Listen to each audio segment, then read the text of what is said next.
വിശുദ്ധ യോഹന്നാന്റെ സുവിശേഷം 7-ാം അധ്യായം 37 മുതൽ 39 വരെയും 8-ാം അധ്യായം 12 മുതൽ 20 വരെയുമുള്ള തിരുവചനങ്ങൾ. ജീവജലത്തിന്റെ അരുവികൾ.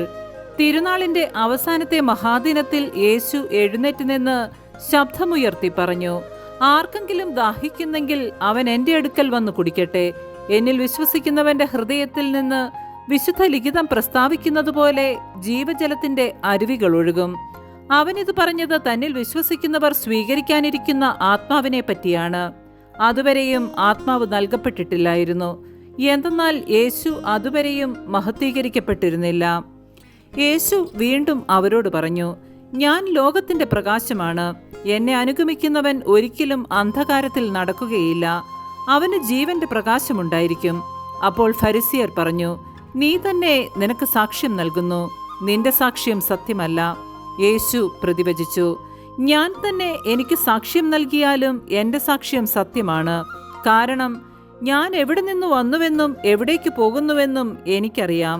എന്നാൽ ഞാൻ എവിടെ നിന്ന് വരുന്നുവെന്നോ എവിടേക്ക് പോകുന്നുവെന്നോ നിങ്ങൾ അറിയുന്നില്ല.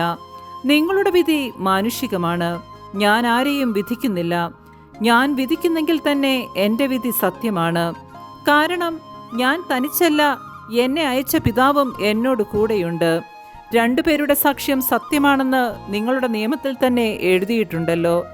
എന്നെക്കുറിച്ച് ഞാൻ തന്നെ സാക്ഷ്യം നൽകുന്നു, എന്നെ അയച്ച പിതാവും എന്നെക്കുറിച്ച് സാക്ഷ്യം നൽകുന്നു. അപ്പോൾ അവർ ചോദിച്ചു, നിന്റെ പിതാവ് എവിടെയാണ്?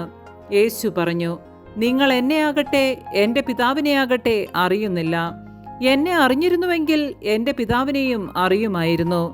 ദേവാലയത്തിൽ ഭണ്ഡാരസ്ഥലത്ത് പഠിപ്പിച്ചു കൊണ്ടിരുന്നപ്പോഴാണ് അവൻ ഇതെല്ലാം പറഞ്ഞത്. എന്നാൽ ആരും അവനെ പിടിച്ചില്ല, കാരണം അവന്റെ സമയം ഇനിയും വന്നു ചേർന്നിട്ടില്ലായിരുന്നു. നമ്മുടെ കർത്താവായ മിശിഹായ്ക്ക് സ്തുതി.